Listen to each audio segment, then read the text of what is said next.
Zdravo svima, sada ćemo krenuti sa jednom novom lekcijom, odnosno objašnjenjem za pristup učenika preko platforme Moja učionica Tesla Edu.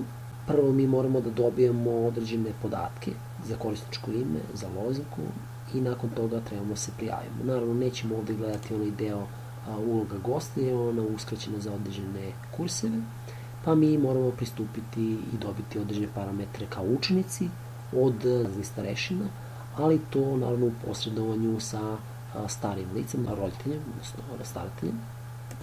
Pa evo kako to izgleda u 8. razredu. Ovo. Korisničko ime je to.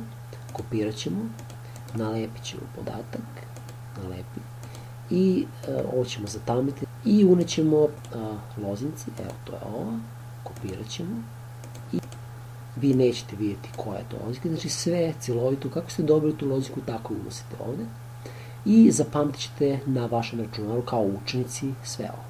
Prijavit ću se, evo ovako, i taj učenik 1 je kreirao svoj nalog, to je ovaj broj, učenik je, dobio je gore stranicu, ovdje imamo neke, sam prelazom preko ovoga možete dobiti na to kontrolni panel, vidite, ovdje je kalendar nekih događaja, zadataka, ovdje kad klikate možete se upoznati sa radnim okruženjem, a ovdje imate te radne okruženje, odnosno kurseve kasnije. Kad se prijavite na jedan, pojavit će se još jedna ova kapica i ovdje dobijate neka obaveštenja, odnosno neke poruke. Možete da uređujete tu stranicu, ja to trenutno ne bi ništa dirao, i vi kao učenik dobijate onaj pregled kurseva na koji su vas upisali po sistemu, evo ovaj sistem samoprocene za završeni ispit i upoznaj radno okruženje za samoprocenu znanja. To je neka opšta sekcija, da pogledate onaj video zapis. Želimo ti dobrodošlicu. Da, vi ovo naravno možete i uvećati, evo kako bi to izgledalo kada se uveća. Ja bi to preskočio. Vi naravno, ako nije vaš maternji jezik srpski, imate ovde mogućnost da izaberete jezik. On će vas sad preusmeriti na kome će jezik biti pisan na testu. I izaberete određeni jezik, ako je to, na primjer, hrvatski, čekirate i sačuvajte vaš izbor. Mi trenutno tu nećemo dirati ništa da ne bi učenica posle imala problema, a isto možete i u ovom delu izabrati vaš maternji jezik, odnosno na testu koji će biti iskazan. Ovdje se pojavlja ova jedna nova kapica, vidite, kaže imate učenici, to je ovo gde ste baš vi, žao nam je, ali trenutno nemate ovlašćenja da to radite, pregled učesnika, više informacija o grešci, nastavi. To je i dalje vaša ona jedina opcija.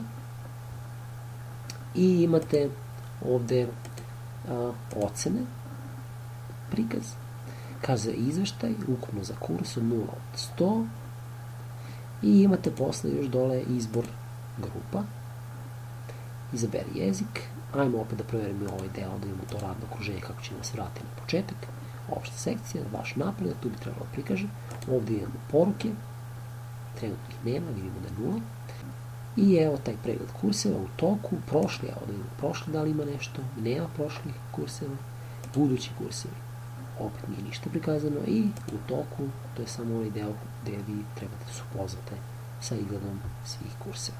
Imamo kontrolni panel, ocene, poruke, parametri, profil, i u tom delu on već ima neku svoju adresu e-pošte, država, imamo neki prvi pristup sajtu, posljednji pristup sajtu, neke razni blogovi, poruke, diskusije i nešto što može se preuzme preko mobilnog uređaja. Evo ovdje imamo za učenicu koja je pristupila platformi Moja učionica Tesla Edu jednu mogućnost da ona proveri kurseve, odnosno da pretraži određene predmete, to će ići na ovu lupu. Iskucat će, na primjer, evo sad meni dosta interesantno fizika, enter, ili može ovdje, i pojavit će se rezultati pretrage 4, znači te kategorije, fizika obično, to izradio neko iz Vuka Karadžića, fizika 8, fizika za osnovnu školu, Jovan Cvić, fizika 8, Jovan Jerković uči.